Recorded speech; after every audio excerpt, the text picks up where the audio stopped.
You know what, Jay? I think our podcasts are a tad too serious on man. We're not like that. We're not that serious, man. Speak for yourself. To be fair, no, I think when I watch some of the podcasts, yeah, I'm like, JT feels like he's at home, and I come to his house to podcast. I'm not like let loose yet, man. I don't feel like I'm like running wild yet.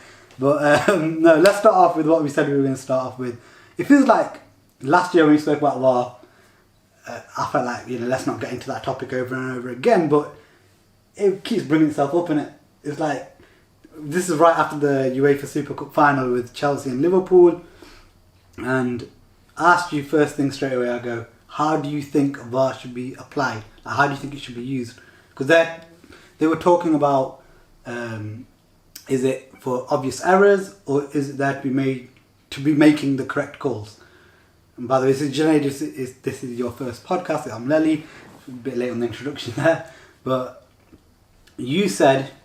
Actually, I'll let them say what you said. Go on. Sorry, I'll let you say what you said. Go on. So I think you don't want to take the fun out of football, and a lot of that comes from the instinctive decisions that referees make, and then the debate they have afterwards. So, in terms of re-refereeing games and looking to get perfect decisions, I don't think VAR should be implemented that way. I think, in terms of the debate of clear and obvious errors or what is by the letter of the law the right decision, I'm more to the former, where if it's an obvious error, it should be overturned. So in the incident that took place at Liverpool-Chelsea in the Super Cup, where Tammy Abraham, minimal contact, because the referee, similar to how in cricket where you have umpire's call, because the referee on the field gave it as a penalty, the video referee then didn't have enough evidence to suggest that it should be overturned. Because there was minimal contact and not no contact, the referee, I don't know who the video referee was, couldn't overturn the decision. So another example where I think they should have left it with the on-field call is the Raheem Sterling one, where everyone's seen it now, where he was a millimetre or two offside in the armpit call. Yeah, in the armpit call. That's just ridiculous. Although yes, again by the letter of the law it is offside. Either they need to refine the law, because when that law was written they didn't have VAR in mind, and for the longest time until VAR was implemented, it was always advantage given to the attacker, because no linesman is going to be able to see that, and also no attacker will be able to time a run so perfectly that no goal scoring part of their body will be offside. Now that VAR's come in, it's teething issues. Over time, they'll see that this is becoming a recurring issue where we're talking millimetres, fractions, and then the rule will change. Because originally, why they said that, they changed the rule from the active player has to be offside. Before that, it was anyone past the last defender was offside. So you didn't have this situation where phase one, phase two, the ball goes over the offside striker's head to the winger, and then the defenders are like, oh, has he gone for it, has he not? They changed that rule, so it's active, inactive, phase one, phase two, whatever. Eventually they're going to change this as well, because that was too much. A change is definitely coming. Yeah, because what will happen is there'll be fewer goals, because you probably can't think about it off the top of your head, but there've been many tight calls where if VAR was there and we're using the Raheem Sterling armpit call as a precedent, that there'll be fewer goals. Let's put it this way. City could have had 8 or 9 on the weekend. Let's start off with your first point about Abraham, yeah? You're saying that, the on-field call, stick with that if it's, not enough to change it. What I'm saying is, I feel that VAR should be used to make the correct call. So if if the referee on the pitch thinks it's something that, if it goes into VAR, it doesn't matter what the call feels. Sorry, why am I going cricket terms here? It doesn't matter what the ref says. Still sore about England, New Zealand. Yeah, forget that. I'm not going in deep into that. But no, it doesn't matter what the on-field ref again. It doesn't matter what the referee on the pitch. Yeah, that's probably the right thing to say actually. It shouldn't matter what they say if you're using VAR. You want to get the correct decision. Yeah. Fun will come, excitement will come with VAR decisions anyway. It happened in the World Cup. The excitement, VAR is not going to take that away, yeah?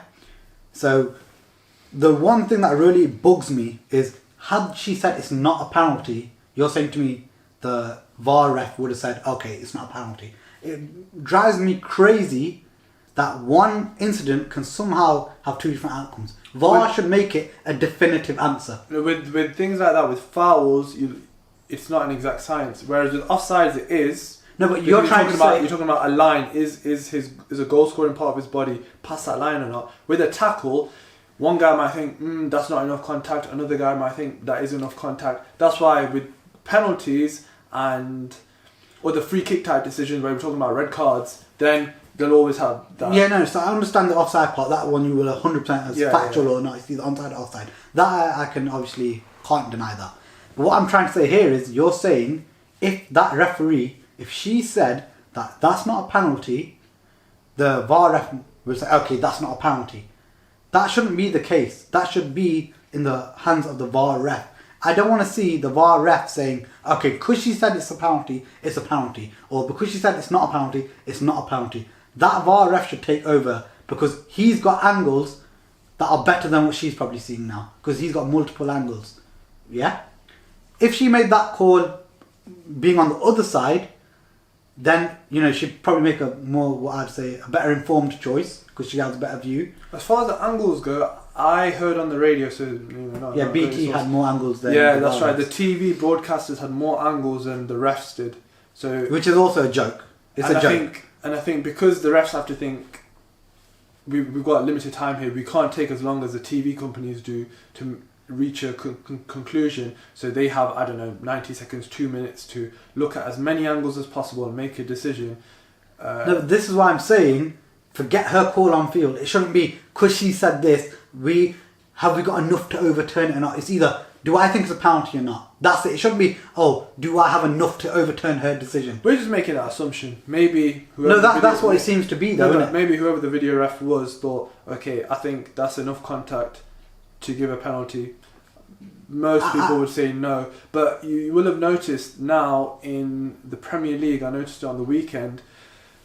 If it's an offside call that's tight, the lines will let them play, knowing that if it's a goal, it will come back and we'll check it, which is good. But it's also crazy because that's only on tight calls. Yeah, only on tight calls. Yeah, because they won't delay a flag if they know it's offside.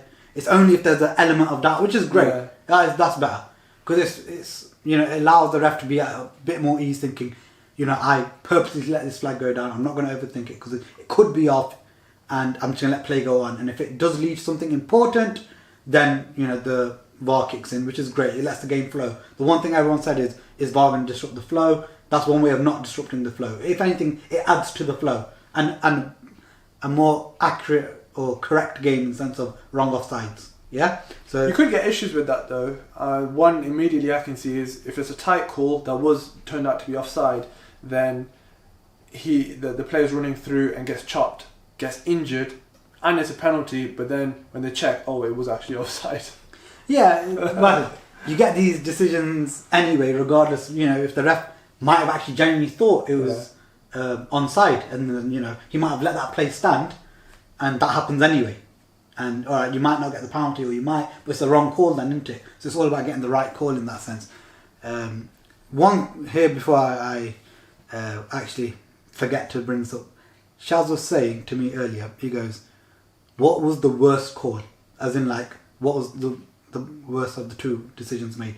The Kimpembe one against Man United, or the one that was made yesterday? So in the sense of, do you think it was a penalty yesterday or not? No. Okay, we won't dwell on that. Did you think I would have been annoyed if that was given against me? Freaking hell. Yeah. So you don't think it's a penalty. I think a lot of people don't think it's a penalty. And Kimpembe one, to the letter of the law, it's a penalty. Yeah, he's gone out of. I would have been more annoyed with if I conceded the penalty. Yeah, but which one? I would have been more annoyed with the Kimpembe one. Reason being stupidity. No. Or you think it wasn't a penalty? I thought Adriano would have been more stupid because what I'm thinking is he's quite wide, Tammy. There. No. I'm just talking on the fact of forget what the players actually done themselves. So it's a question. If I'm the defending team and I conceded either the Adrian penalty or the Kimpembe one, I would have been more annoyed with the Adrian one. Not in the terms of my goalkeeper made a mistake or stuff. In terms of the letter of the law and that sort of thing. Which one do you think is the worst decision then? Forget what, in terms of the goalkeeper made a mistake and he came out and stuff. Well, if we're talking about the law, I think it's the handball one. I thought that was harsh. Okay, but you don't think the yesterday one was a penalty though? But that's nothing got to do with the law. No, because they think that he's been impeded. They think Tammy Abraham's been impeded, but he hasn't actually been impeded. Enough. Well, okay, but he hasn't been enough. fouled. Yeah, he hasn't been fouled. Where Kimpembe has actually committed a foul by handballing the ball. Yeah, so I guess the reason it's down to the wording of the question. If it's what law, I think is a little bit harsh, because I also think that the Sissoko penalty final was also harsh. The reason I asked you that question is, if you think that for me, I think the handball against Kimpembe was the better call in the sense that because it's a harsh penalty, it's still a penalty. Yeah, I didn't agree with it at the time. But when I look back at the rules and the laws that saying, if your hand's in unnatural position, okay, whatever. So I've seen them given afterwards and I've accepted that. But seeing after yesterday, well, this is at the time recording, that cup final, where Adrian looks like, you said it wasn't a penalty, to have VAR look at that and still say we're giving the penalty, whether it's through the use of VAR or whatever, for me, that makes it a worse decision that they still looked at a video and still looked like they made the wrong decision. So for me, that was the worst call. With some caveats that I don't think they had the reverse angle, so from the crowd angle, I think they only had behind Tammy or the side. Not conclusive, and also you can only assume that because the on-field decision was penalty and the angles that they had, they didn't think there was enough to overturn. That's why I don't agree with this obvious error, because it shouldn't be anything to do with what the ref says on field in that sense. No, but if we're going about obvious error, then it's a case of, right, based on the evidence that I have, these two angles, and because the ref's given it, is there enough in these two angles? Again, I'm just assuming they had only two angles. Is there enough for me as video ref to say, no, there's enough evidence here to say it wasn't a penalty? Then there probably wasn't. And remember, because we're saying clear and obvious, and from behind, you think, whoa, that's in real time. I thought it was a pen. I thought it was as well, but once I saw the other angle, I thought, whoa, we've just been robbed. Yeah. And I thought, if they're seeing this is getting overturned. Yeah. And next, when she pointed, I was like, what the? Are these lot put VAR on and just put blindfolds on over the top or something? I was like, what are these lot watching? That's why I was so annoyed. And thank God for Kepa's weak wrists that we still held on to that, and it didn't end up being as big a talking point as it should. But so you talk about the game in general? No, I'm on about the penalty shootout. But do you want to talk about the game in general? The game in general. All right. This is because I wanted to move on to something else in a second. But in terms of the game in general, I was going to move on. Well, talk about it slightly when we talk about the weekend fixtures and Chelsea on the weekend that just happened as well. But I thought first off, I think Liverpool were poor. Chelsea got in a bit easily and didn't make the most of it. I didn't think Chelsea were great. I just thought we were a bit poor. But Chelsea had the better of the first half. Minute 45 to 80, I think we dominated it and got a lot more into the game. You lot finished it strong. And I think from there, you lot were just... After the Mane goal, then you lot picked it back up again. It was just one of those games where... I think it was just down to how Liverpool played, really. When we went on it, that was when you were, in the game, shall we say. But when Liverpool looked to be sharp, Chelsea didn't have an answer. I think it was just... You could see that was a team that's been well gelled. Chelsea, you can see, not even with their manager yet. When I say that, I don't mean they're against him. Like, they're still adapting to him. So, I don't think there's too much to talk about there. But I think I was really harsh in what I said in the WhatsApp group after the 4-0 drubbing, which we'll move on to now, actually. Because I still don't believe in Zuma being good enough for Chelsea. I still stand by that. The Mane's second goal, where Zuma just dropped way too deep for the rest of the defence, kept Firmino on. Easy cut back, Mane with the finish. You'll see a lot more of that of Zuma soon, because he's too used to being at teams like Everton where that happens too often. With Chelsea... It'd be interesting to see what happens when Rudiger's fit. Rudiger starts, he's your best centre. No, of course, but who partners him? Whether it's Christensen, whether it's Zuma, whether it's Tomori. That Tomori looked decent, really. The odd burst of pace I saw from him. Is he centre-back? He's a centre-back, yeah, he played for Derby all last season, he was their player of the season. But then again, I don't know if he was running up against tired players and that made him quicker than he was, or... And plus, in my PES series, he was a legend there as well, actually. I used Derby County. If I saw Tomori on Batman, I was like, shit. because he's one of the few guys with genuine pace at the back. Bear in mind, I had Keogh and... I'm really surprised by, speaking of Derby and pace, Mason Mount's pace on the wing. Because Willian isn't fully fit yet, when Lampard is forced to make changes wide, he has to put Mount or Barkley out there. In the United game, he put Barkley out there. Against Liverpool, he put Mount out there, and Mount had more pace than I thought he did. So, talking about your lineup as well, actually, when I saw Giroud in the lineup, it gave me a bit more fear than having Abraham up there, because although I thought Giroud doesn't have the pace, he's not going to hurt us. Apart from the one real chance that he actually had, he took it quite well. I thought he should have done better with the other one that he raced clean through on and he dragged it. I think Matip caught him up quick in it. That's the problem for Chelsea when Giroud plays. I think teams will push up high, let him get in behind, and he has the recovery. Like most defenders will have a recovery pace on him. That's your biggest issue there. The problem is when you play Tammy there, he just lacks quality that Giroud has in it. If teams are sitting deep, Giroud's going to kill that. Most defences with his strength in it, and he's decent technically as well. So when I saw the lineup, I was relatively sort of happy with that, in the sense that you're a striking choice until he actually scored the bastard. But I knew we'd have chances eventually. I thought when Bobby comes on, I thought we'd have chances. To my surprise, he came on at half time. I thought he was going to come on a bit later. So yeah, but on a note from Chelsea, I've seen enough of them in the first two games. I know they got drubbed 4-0 by United. Massively false scoreline, by the way. Massively. Because if Chelsea had any sort of finish that day, they'd take the lead, and I think United would just get this hype on Maguire. It doesn't exist, because people would look at where Maguire was for when... You can remember when the ball got flashed? Maguire slowly went to the guy who crossed it. Was it Barkley? No. Who was it on the wide field? Aspilicueta. Yeah, was it Aspie that flashed it across him? Across the box, and Tammy wasn't there. Yeah, I don't know why he didn't dive in, because I think he might have got it if he did. That's the thing. I think Lampard made a big mistake. First game of the season, away at Old Trafford, you can't play the kids. They're not ready for that. You got to ease them in. No, because had they took that goal in the first 10 minutes, them kids might have gone rampant. But I think... there's a gamble. Play one of them. Get Mount in there. He looks good. Tammy... Oh. If I said to you at half time, was it a mistake playing them kids? You need to have experience away from Old Trafford. The way you played, if you thought we get that same 45 minutes in the second half, we're going to score. It's just United managed the game out a lot better in the second half. Not with Tammy. I've seen him 2 games. No, alright, forget Tammy. I think, but that's the point. Just Giroud. Tammy. Yeah, just Tammy. Yeah, Giroud. I agree. Giroud should have come on sooner. Yeah. But I thought you meant as in Mason Mount. Because you think too. So first half, obviously Tammy hit the post. He had a few flashes across the box that he should have probably got to.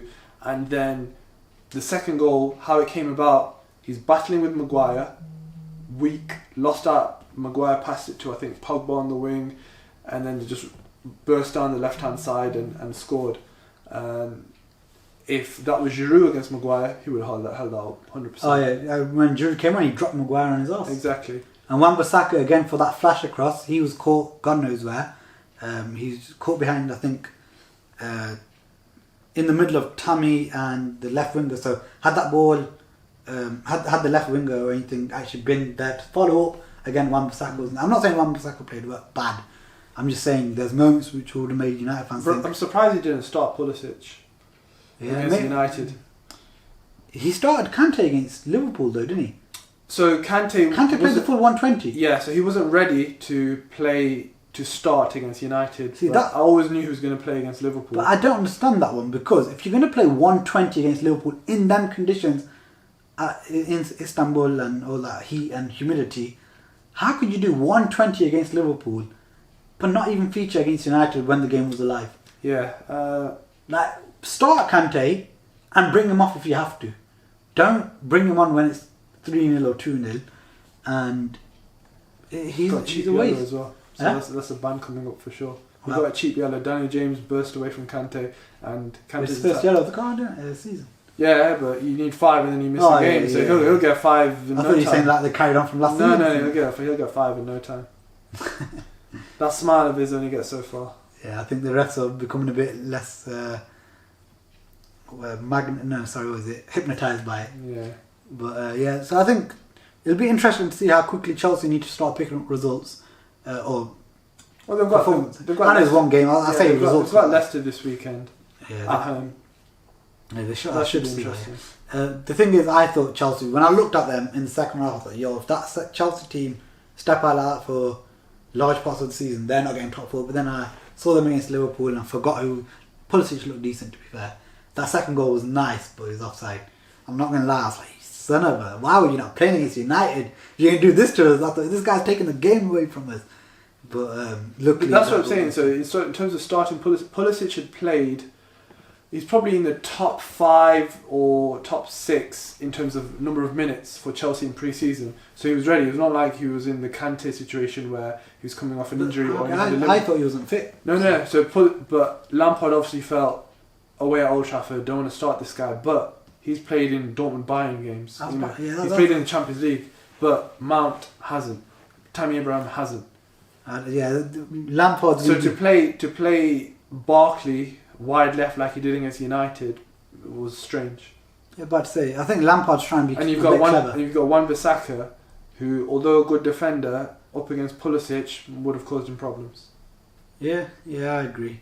It'll be interesting to see how their season unfolds. And to be honest, it won't surprise me if that United team, based on what I saw, people don't say, "Oh, we beat them 4-0." It wouldn't surprise me if they went and lost to Wolves. Yeah, because it wouldn't do. They were giving. Did Wolves do the double over them last year? Yeah, to be honest, I expect United to get a result. I remember that. Wait, United beat them in the FA Cup? No, Wolves beat United in the FA Cup. Jota. Yeah, I think they did both times in that spell of 2 or 3 weeks, innit? Yeah, but it wouldn't surprise me. I expect United to get a result, minimum draw. But it wouldn't surprise me if they lose to Wolves. I don't know. The way you lot were getting in behind them early on. That's what I mean in terms of getting a draw. People say Harry Maguire had a good game, Bissaka had a good game, but Chelsea got in a couple of times. And it was only because... More than a couple. Yeah, it was only because they are wasteful in front of goal that United didn't find themselves behind. Chelsea found themselves behind me. No, United didn't find themselves behind. Oh, right, yeah. It wouldn't surprise me if Wolves did the damage on them. That front line of United isn't that clinical. It's just the chances they had were ones that you expect them to score. Yeah, they're high quality chances. Yeah, high quality chances. So again, like Wolves aren't going to afford them that much space. No, so Wolves sit a lot deeper than Chelsea do. They play 5 at the back. They'll have the wing backs going up. They'll have Moutinho and Neves mopping up in the midfield, and Jota and Jimenez pressing from up front. It'll be a good game. I went on to Twitter after the match, and you get United fans being buzzing, and they were like, Maguire colossal tick, Wan-Bissaka like future right back tick. What was the other one? Pogba, Martial, yeah, Rashford, Pogba. something. And I'm like, Pogba, wait, in the first half, people were all over him, like, where is he? He's giving away stupid balls. Same with Martial. He looks overweight, Pogba. He's been chilling with what Shaz would say, it's Sissoko. Yeah. That's Sissoko carries. Sissoko from Tottenham. He looks like he's always carrying extra weight. Like he always looks like 2 weeks away from match fitness. Yeah. But he carries it well, I suppose. Well, it looks like it. But yeah, it'll be There's interesting. still talk of Pogba going to Madrid. Yeah, he's the one doing it. Yeah. It's not newspaper talk that they're trying to make a deal happen. No, Pogba comes out and goes, I don't know where I'm going to be playing in September, and United fans, the media are trying to sell papers. No, Pogba's doing it. I read an article the other day that Zidane's had enough of Jovic and wants to get rid. Yeah, I heard about that. Was it a loan deal he's been linked with? Yeah, loan deal. So they spent... But what's he had enough of Jovic? They've not even started the season. And to be fair, Jovic has scored naught in pre-season, which is never a good sign. That's minor. Mine takes one good goal in a league, and that's it. I read 2 articles suggesting that Zidane wants to get rid. I've heard there's a lot of players about it. And Perez is pressuring Zidane to sort out this issue with Bale now that Asensio is injured. Yeah, they're stupid if they let Bale go, by the way. He's still one of their best players. Probably the best player, if you ask me, in terms of match-winning capabilities. Yeah. There's not many like Gareth Bale. Let's stay away from European football at the moment. The other thing I asked you was about Raheem Sterling. Forget his racist abuse and stuff. I feel sorry for the guys. I'm not going to throw any more slack on him. He's signing with Jordan, Yeah, I heard a stupid amount of money as well. Yeah, 100 million plus, I think. Yeah, but... They're capitalising on all the publicity. Yeah, I was about to say, I think that's what it is. And him standing up against racism, he's building himself quite a high profile in that sense. But On the field. On the field. When he's kicking the turf. Getting penalties by kicking the floor, yes. No, alright, ignore that one. But he is very likely going to be playing in a team right now. He's already got 3 goals in the first game of the season. He's very likely to go on a stint where he could end up getting himself into the 30 plus goals Premier League this season, yeah? I think he has to get 20 first. I think he got 17 last year. Yeah, well, he got 17, but it could just be one of those seasons where everything... it's way too early to say that everything he touches goes in. He can still miss a shitload of chances, and City will end up, giving him so many that I can see him getting over 30. I can see him getting over 30, and if he does... Once Aguero comes into the team, Jesus is a player that plays for the team. Aguero, he's all about himself. Look, when he came on the pitch, Sterling was on a hat-trick, and he didn't give it to him. So when Aguero comes on the pitch, he passes a lot less than Jesus does, and takes a lot more shots. So Sterling's numbers will then drop. Okay, but if Aguero's to get injured, Jesus plays for the team, Sterling gets them goals, or even if Aguero's forced to start passing it to Sterling, told by Pep, listen, you either start passing it him when he's got these open nets and you're shooting from the tightest angles, or you're getting dropped. So say Sterling finds his way into the 30, yeah? 31, 32, breaks the record, whatever. Is he a good enough player where you'd be talking about him like you would the guys who have hit 30 already? So your Van Persie's, Salah... in terms of pure goal scoring... No, but as a player, do you know them players have... Although Salah... You compare it to those guys. Salah's shown quality this year so far. In his decision making, apart from the Man City game where I think he treated it a bit too much like a friendly, watching him against Chelsea, watching him against Norwich, where I thought he'd shoot a lot more than he did. His decision making was brilliant. His execution wasn't the best, but it was good enough most of the time. He was playing for the team, and he actually looked like a good, genuine player, which I thought, you know what, I actually love to see this Salah play. Like, his dribbling was good, his passing was spot on most of the time. The basic passing, not the killer passes and stuff. But what I expected from him, it happened, and his decision making was a lot better. So he, for me, stepped up another level as a player. But Sterling, for me, he's got good attributes, yeah, but none of them where I'd say, is he the best dribbler in the league, or he's in the best 5 top dribblers in the league? I'm not sure I'd say he is. He's one of the quickest in the league, but that's not an actual skill, that's more of an attribute. Has he got one of the best finishes in the league? No. Miles far from it. Or not in the league, but in that list of players that have hit 30 goals. Has he got a good pass? I think he's got a very average at top. Like at best, I think he's got an average pass. There's nothing about his game that makes me think this guy is a top player. Where I'd say... I actually rate him higher than Salah. You rate him higher than Salah? I'll tell you why. So, yes, he might not be the best dribbler in the league, or the best finisher, or have the best pass. He's got better decision making than Salah. That's why Sterling works in a Pep system and Salah wouldn't. See, I agree with you there.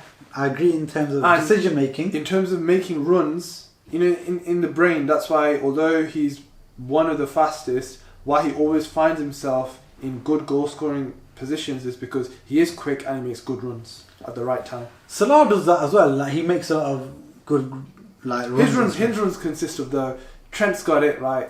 I'm gonna run L1 triangle. No, he does make other good runs as well. You rarely see Salah making an out to in run, even though he's playing on the right predominantly and then coming on to his left. I think it's more to do with the way teams line up against. That's it, and he tends to stay wide and then wait for the ball over the top and then collect it and look for the finesse in the far corner. Whereas Sterling, he does make an out to in run, so he's more central. And the way that City play, Sterling will get more easier goals because of tap-ins. Yeah. They come down, whereas the way Trent and Robbo get their assists is crosses from wide. And Walker, for example, what he did against West Ham, he came into the box and a cutback. If Liverpool start playing like that more, Salah will have to start coming in more. See, but this is the thing. The way City play, they have like De Bruyne, they have the Silvers, either one of them. They're always floating about. So you've got a... Don't get Rodri now. Got to add him to the mix. Yeah, but I'm saying where they're playing, they have them players in the middle or floating around the edge of the box. Did you hear Pep firing shots at Pogba when talking about Rodri? No. Before you say that one second, I just want to make this point before I forget. Pep takes no prisoners. We'll move on to that in a second because I haven't even heard it, so it'll be interesting to hear. But what I was saying is, for Sterling to get these spaces, these pockets of space that he finds, well, it's a lot easier when people are trying to mark Silva or De Bruyne round the edge of the box, who, if you give them space, they will hurt you. And that's why Sterling gets these opportunities to make these ins and out runs. Salah will do that as well, but he doesn't find them opportunities because you don't get your Ronaldos and Henderson on the edge of the box, and when they do, they don't have the quality that strikes the fear in their opponents. Yep. So they still mark up Salah in them dangerous areas. So that's what I'm trying to say. If Salah was in that team, he'd get more goals than Sterling for me. He will do. He's just a better player. He is. I'm not so sure. Alright, let me put it this way. If Sterling was in this Liverpool team, he won't get the same amount of goals as Salah. Not in the Liverpool team, no. No, that's what I'm trying to say. The way the team plays. But I think Salah will get more goals in both teams. Scored quite a few bangers last year. And against Chelsea more so. Exactly. And that won't happen all the time. You know, they're low percentage shots, whereas Sterling scores a hell of a lot of tap-ins. Yeah, and Salah gets his fair share of tap-ins. Salah gets a penalty boost as well. Sterling doesn't get to take penalties. Milner's normally our penalty taker. Yeah, but he's... Or Hendo. Yeah, no. If Milner's not on the pitch, if Milner's not on the pitch, it'll be Salah. And because Milner doesn't start as much... He took a lot of penalties last year, though. Last year he did, because he played a fair bit, but... So it's too early to say whether Milner came off midweek, didn't he? I think he's going to slow down a lot this year.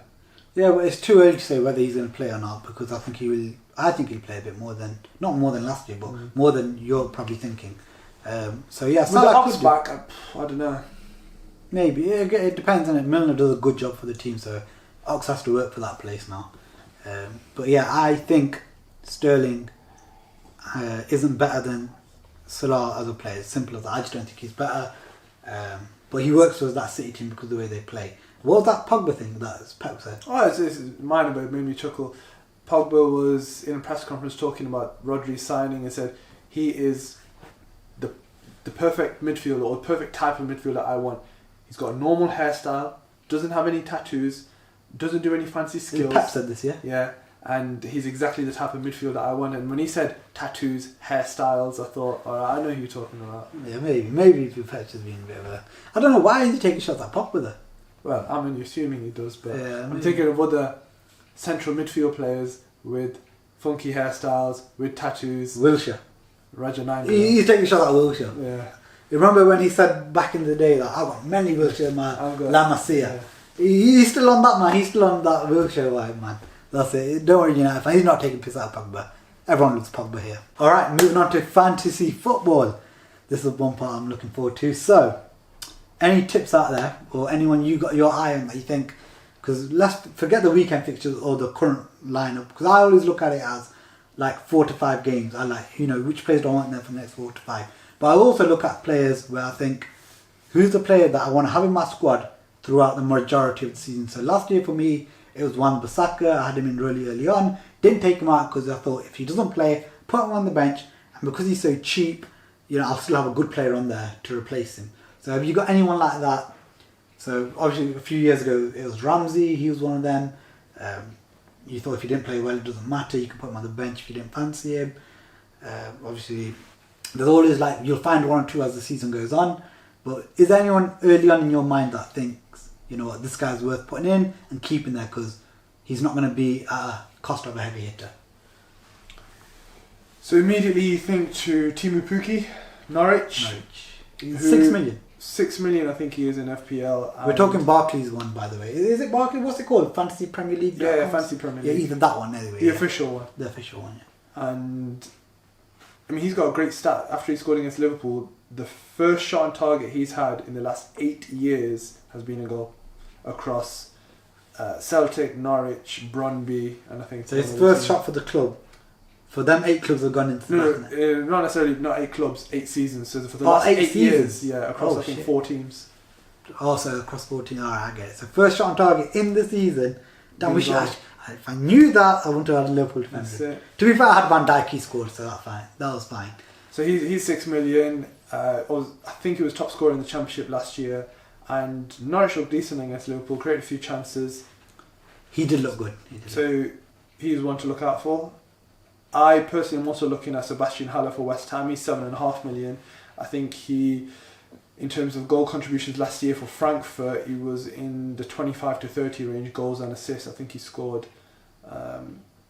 14 and got 11 assists, something along those lines. And his hold-up play against City, obviously it's very hard to judge him in the City game where they got smashed 5-0, but his next 5-6 fixtures look very good. And in a West Ham team, that looks to be more attacking than defensive, and it's got the likes of Anderson, Lanzini, even Wilshere pulling the strings from deep. They've got the new guy Fornals as well. I think they'll be good. By the way, if you do these sort of things where you play that Pookie and the other guy, Sebastian Haller, yeah. because they're so sort of cheap, but you're kind of using 2 positions out of 3. The one good thing it does is it allows you to have like a Salah and Sterling combo in midfield. So you kind of treat your forward line as an extra midfielder. So you kind of swap in a midfielder for a striker there. That's the one way I would look at it. I wouldn't, unless you can have, if you have both of them in, you have to have a heavy hitter in, more heavy hitters in midfield then. Yeah. You have to. That's the only way to make up for having 2 weak strikers. That's it. That balance is a big thing early on, especially.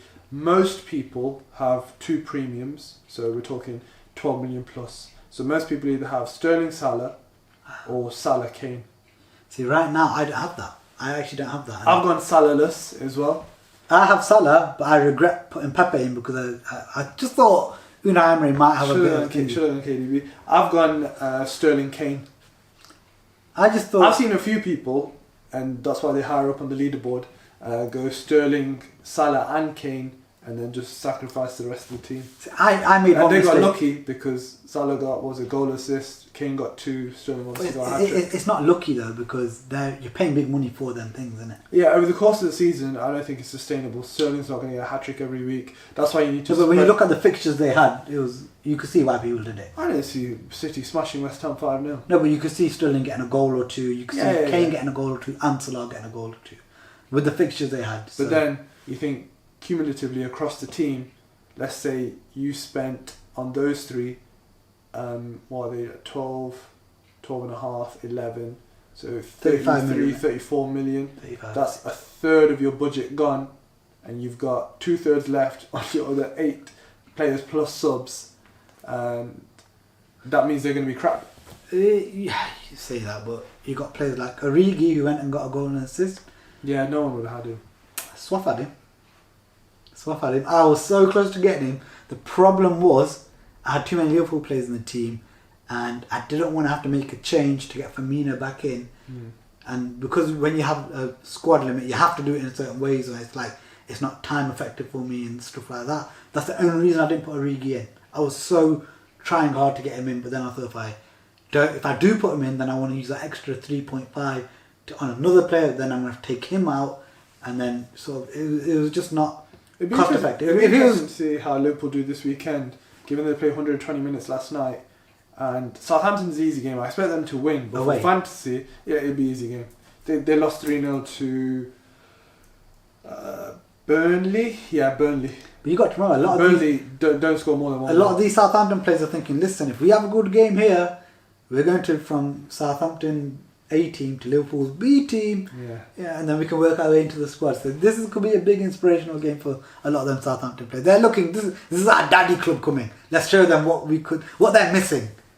So yeah, no. To be fair, the price rises have already happened as well. I don't know if you've seen.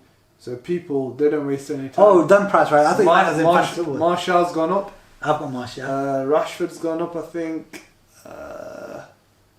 Ozil's gone down. Do you know what, over the years, man, too many bandwagons, man.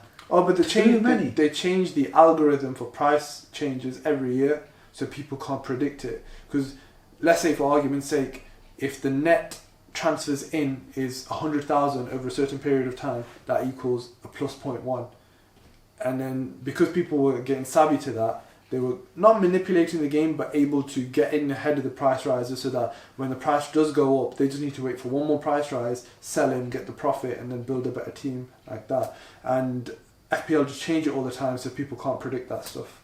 They will. Yeah. Someone will find the closest to the algorithm, put it up on a website somewhere so you can predict it a little bit better. But I didn't expect. I mean, they changed on Tuesday. Rashford went up, Martial went up. I don't know, man. This is too crazy for my liking at the moment, man. I haven't even looked at it yet. I need to look at it and get my team sorted, but I'm going to wait for one more. I'm surprised Ozil went down. That means a hell of a lot of people had him. And surprised by that. I think it's, how much was he? 7.5 or 8.5? I have no idea. Either way, they probably thought, you won't get rid of him, Martial or something like that. That's what they must have thought. That's why, hence the price drop and rise of Ozil and Martial. I think I wouldn't have kept Origi for more than the first 3-4 games anyway, to be honest. Once everyone's fit and firing, I expect Origi to not play as big a part early on in the season. Probably around Christmas I might put him back in, Origi, because that's when he might get his chance again, or like a sustained chance.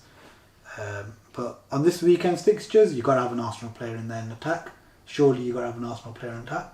They're playing at home to Burnley. Who are Chelsea playing? Oh, Leicester. God, Hull is injured. Oh, are you putting me in your team? No. Oh, you thinking of putting me in your team? Who have also Chelsea got? Leicester in it. Yeah. And they just played 120 minutes. Yeah, this is another weird one. Batshuayi's price has gone down. How many people had Batshuayi in their team? Because normally you think it's either Tammy or Giroud, and then apparently so many people had Batshuayi and have now ditched him that his price has gone up. Otamendi's gone down. What about Pepe? Don't tell me Pepe's gone down. Pepe gone down and be hurt. I'm gonna be hurt. I can't lose. So Ozil's gone down to 7.4. That's cheap for Ozil. Yeah, because he's not gonna play.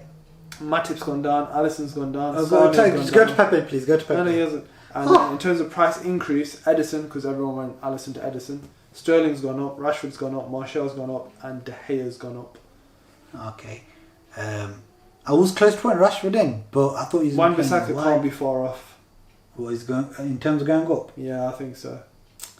Yeah, I've got Wan-Bissaka anyway, so I'm alright with that one. But we're talking Man City. That players are too expensive for me, man. The only other Liverpool defender I would have had. Cancelo, is he at 5.5, 6 million, something like that to get into their backline? I think he's 6, but he's not even playing yet. I could be wrong. He might be 5.5, but I think he's 6. The only other Liverpool defender I would get is Trent, because he takes a lot of set pieces, gets a lot of assists. But I went with Van Dijk because he's $500,000 cheaper. He's definitely going to start. Look, midweek, Gomez started ahead of Trent. That's what I was a bit wary of. So that's why I didn't put Trent in. Hopefully he does that and really pisses Nav off and the other hundreds of millions of people that have got Trent in there. Robertson's safe in terms of starting, but the thing is, I don't see him getting as many assists as 7 million for a defender that you'd like. That's it. Without Van Dijk, that's why I went Trent, because if you're paying 7 million, that's Alonso money. Yeah, and the thing is, I think Alonso used to bang in the goals. At 6.5, Van Dijk is definitely a starter. Liverpool need to fix up that back line for him to stay in the team, but he also starts chipping in with a lot of goals now. I think he's got 7 goals in his last 18 games or 19 games, something like that. Must be for club and country, because I know he scored a few for Holland. Maybe. I'm not sure if that's for Liverpool or not, but either way he's starting to get in on the goals a lot more. So that's another one if you're going to put a player in. That's what happens when you put Kante on him. Who else was there? He almost scored against you when Kepa made that double save as well. Yeah, when Kante was marking. He just seems to be a monster in the air right now, Van Dijk. Like, not just winning the ball, but he seems to actually almost force it over the line himself. So that's one player to watch out for. One player I did always like the look of was Felipe Anderson, but he just doesn't seem to get in on the goals enough. Like Payet, like he's a quality player, but he just doesn't get in on the goals enough. Yeah, there's loads of players like that are good players, but aren't. But he's reasonably priced in yeah. FPL, yeah. So that's one player I was looking at. Pogba, it doesn't look like he's taking penalties, so I wouldn't go for him. What is he at? 8.5? Something along those lines. Yeah, if he's not taking penalties, I wouldn't go for him, man. Because there's going to be too many games where he won't do something. Where teams will, have him. If United play like they did against Chelsea, which is hard to do because not every team will come on to them, and with the pace of Martial and Rashford, Pogba just sitting deep and pinging balls over the top. But I don't see teams doing that though. Yeah, that's what I mean. That's what he could do that all day. If teams play to his strength, then yeah, obviously it's the same with any footballer. Yeah, if you say to Pulisic, let's go have a foot race, and your name's bloody Harry Maguire, I expect Pulisic to win them foot races, smacking a goal every time he gets there.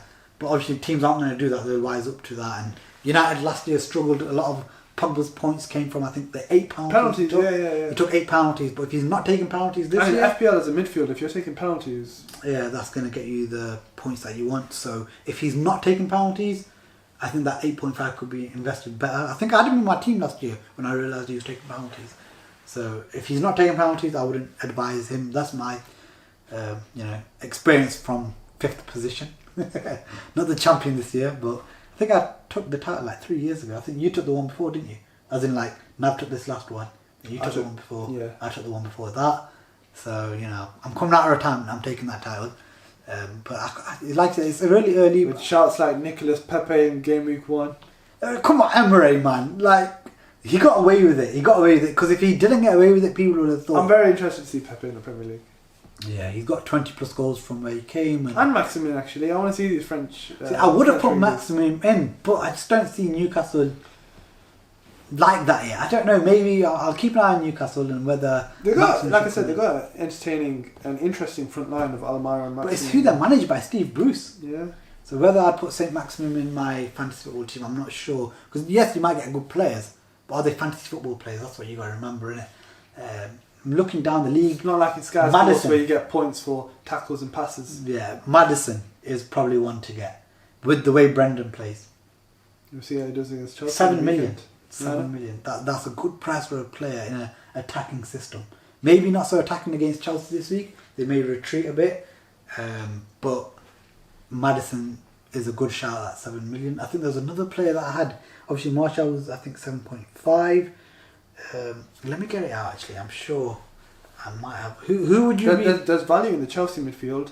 Oh, yeah, the highest rated player is 7.5 Yeah, million. so Pulisic is 7.5, Barkley 6, Mount is 6. Let me just get it out here. I can't remember who I got in my team. I think Tammy is 6 or 6.5. See, I got James Wilson. I think Sorry, Daniel James. No. Daniel James is the one at United, right? Yeah. That's the one I got. I got Hammers. Why did I say James Wilson? Who did he play for? Sounds familiar, I can't remember. There's Callum Wilson at Bournemouth. I don't know, where did James Wilson go? I maybe made that name up. Or maybe I didn't make it up, but I maybe just been a bit stupid there. But I got Daniel Hammers in my lineup. And I thought if I put him on the bench at 6 million as a midfielder, it's not the biggest blow, and there are games that I expect him to play on that right wing, because I think United are weak there anyway. So you missed out on his goal on the weekend? No, I got him because he came off the bench for me. Oh, okay. So he played for me, he ended up playing for me. Me being very smart, had 2 Bournemouth defenders thinking Sheffield United are shit. And it almost paid off till the 88th minute. No, but Bournemouth are a terrible defensive side. But you're talking Sheffield, was it United, innit? Sheffield The champions of the champions. Yeah, but look at the team. Look at them. They're going to go down. They got that work ethic. They got that graft. They're going down. I can't see that team staying up, yeah? So I took a Bournemouth defender off the bench. That team, I'm only going to have one Bournemouth defender in, yeah? They're so cheap, you have to have them in. I got Aurier for some weird reason, thinking that Trippier is gone and that other Kyle Walker is just not good enough, but apparently Poch doesn't like him enough, so I'm going to take him out, put in some 4 million defender, reinvest that somewhere else. I don't know. Sounds like you got a wild card coming up. No, I got Firmino and Keane as well. Keane has to play soon. Can't lose shit. You're struggling, yeah. I got a decent amount of points, man. I think I got close to 70, man. Because I got Salah in there as well. I'm down Maddison. How come you've only gone for 1 premium in Salah? No Sterling, no Kane, I'm gonna make changes. no Aguero, no Aubameyang. I'm going to make changes. So obviously, I knew Mane wasn't going to start. So what I did was I put Firmino in. I'm going to take him out for a lesser striker, jig up the midfield a bit, and get Mane and Salah in the same team, and hopefully keep hold of Pepe. Because if Pepe has a fire season, I'm kind of gambling on him a bit. Obviously, Emery's not doing that yet, but I need Pepe to kick through, and if that happens, because I'm kind of hoping there's a lot of people that get frustrated with, you know, Sterling or someone else having 1 too many off games in a quick succession. They're going to be heavily reliant on that 12.5 to kick in, and I've kind of spread it out. I've done the scatter approach, hoping Pepe, Mane, and Salah, you know, between them do enough damage every week for me not to make big changes, and even then, kind of praying that Daniel James has half a decent season for United, just from a fantasy football. I think if he has half a decent season, they probably still don't break him to the top 4. So I'll be surprised if he gets enough minutes. I can't see who on the right wing is going to be out and out like, you know what, James used to on the bench. I can see Lingard isn't good enough. I don't care how many weights Gary Neville thinks. He kept talking about Lingard hit them weights. He must have said it about 100 times in that match. But yeah, he hasn't hit enough weights to claim that right wing as his Maybe own. Gary's his PT. Maybe he's trying to wanted people to notice. Yeah. So yeah, I can see Daniel James getting a run in at some point this season. And I thought, let's just get him in. He'll get some game time off the bench now. And I'll use him in games where I think my defence is a bit leaky, which is quite often, to be honest. 2 Bournemouth defenders in there would probably mean I could take a bit more of a risk with Daniel James in the squad. And Keane, again, this is more of a... You're going for too many punts. You can't go for too... No, but the thing is, players. I'm going for 3 sort of... Well, I say 3 guaranteed hitters. With Salah and Mane, they're big point hitters most of the time. No, I don't mean punts as in new players into the league. Oh, right, yeah. So if it works, if it works, I'm a genius. And if it doesn't, well, I'm just a underrated genius. It's just not clicked off yet. It's just not clicked off. No, you just need to wait for them to lift off. Yeah, that's the thing, innit? And the thing is, I didn't want to do it too late with all these rapid price changes. You could get it before that. So, for example, I knew Martial and Rashford were going to go up. So, if you really wanted them, you do it pretty much on the day or the day after. But that's the thing, I can't make these... How much money have you got in the bank? No. That's why I've got 3. Yeah, that's the thing, innit? So, I wanted to have this sort of depth in there over the start of the season where I only have to make 1 or 2 changes here or there. No point hits, no unnecessary wildcard using. No, that's why you need money in the bank, because then you get more flexibility. Say, for example, you wanted to take Pepe out and put in Mane, you can't. You need to wait either 2 weeks or take a hit. If you gave yourself money in the bank, then you could do that. That's why it's always good to have... 2 transfers though. I normally carry 2 transfers. Yeah, but imagine you need to do it, otherwise his price will go up, and then even the 2 transfers might not be enough.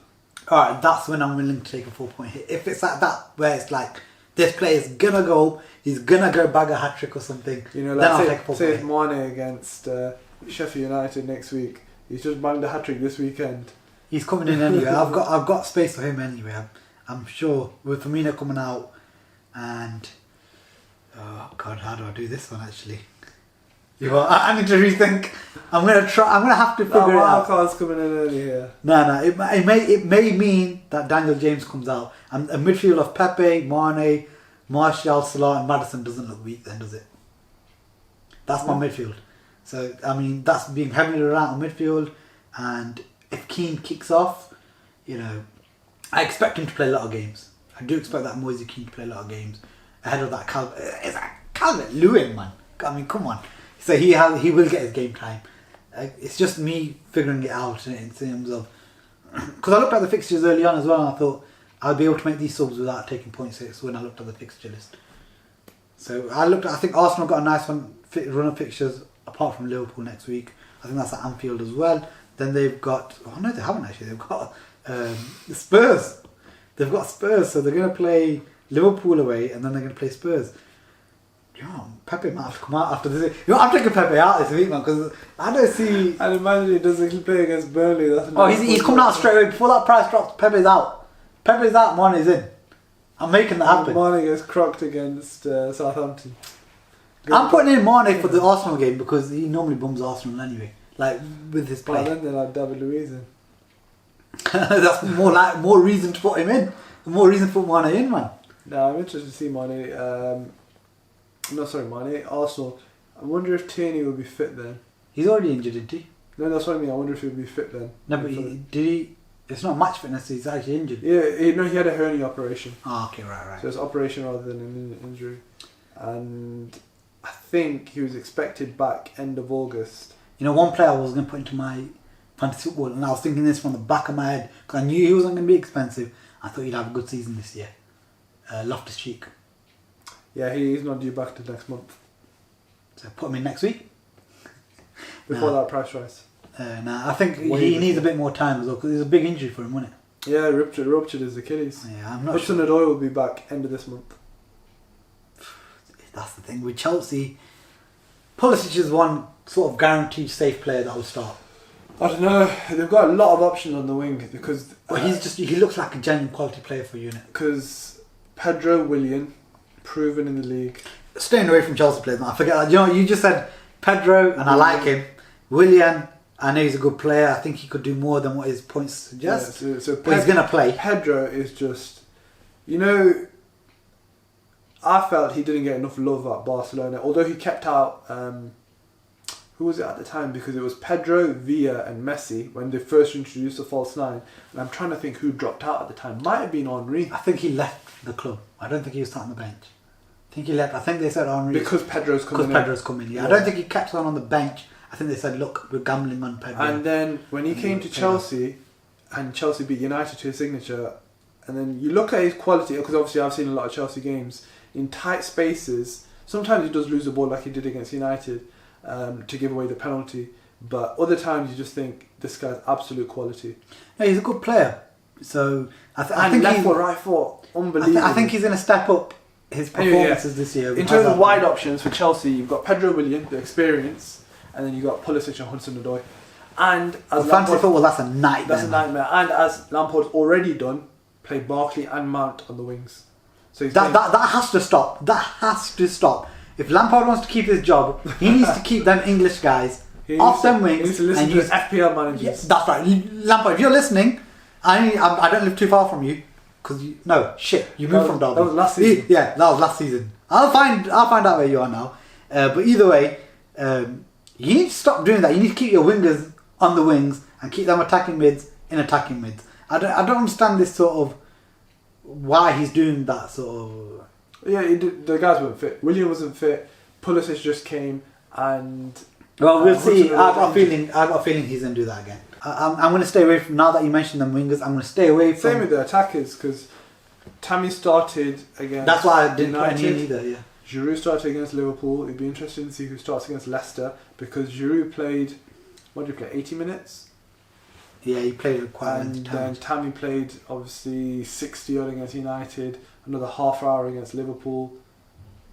My advice for fantasy football... So that means it's Michy Batshuayi on the weekend. My advice for fantasy football right now, and probably for the remainder of the season, stay away from Chelsea attackers, because you don't know who's going to play yet. Maybe at the end of September, you'll probably see if Pulisic starts all the time and he's on form, he's going to stay. Something like, you'll probably see one of the wingers get that position nailed on. One of them probably. Yeah. But you can't chop and change the team too much. Yeah, at this moment in time, stay away from them. Yes, they look great value for money, but there'll be a time where you got a 7.5 million player on the bench who you may even potentially captain, because a player of Chelsea against, say, Sheffield United, you'd fancy captaining one of those players. No faith in Sheffield here. But why am I picking on Sheffield United? I don't know. But you get my point.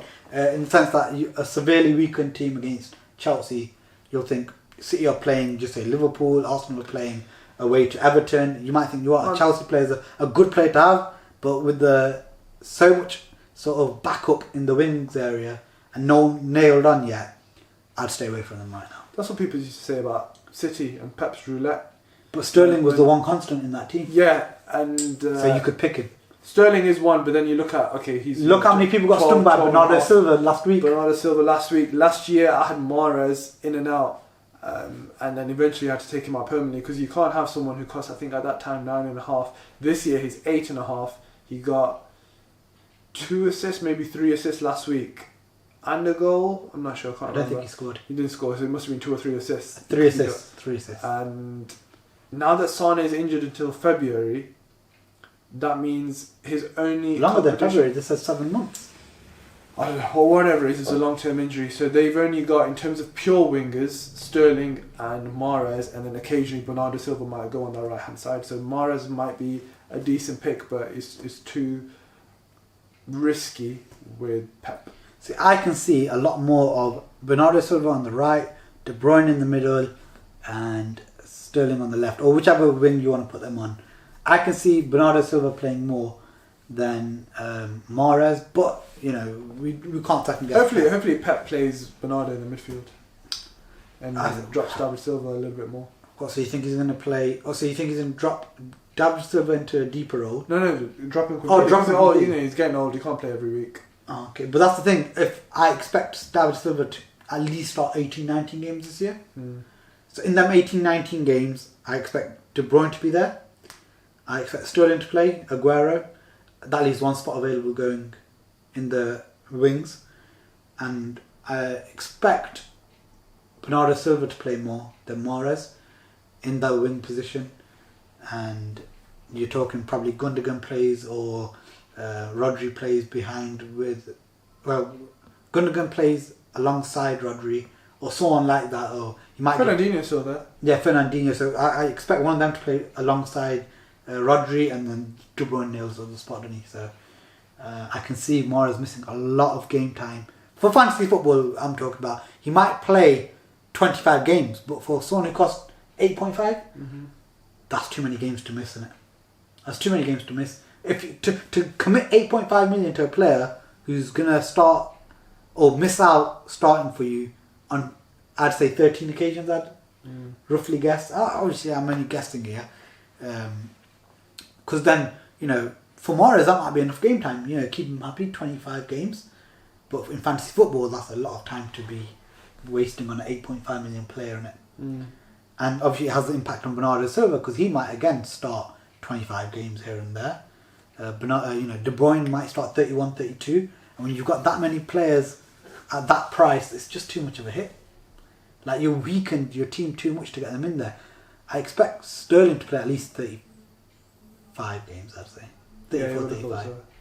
So everyone's going to... You've got to kind of know when he's not playing. And if his price rises up, tough, you've got to put him on the bench, innit? For that game where you think he's not playing. Well, you put him on the starting lineup, but he goes onto the bench anyway, innit? Once he goes past 13 million, it's almost impossible to get him into your team then. You know, unless you wildcard. Because that price is so high.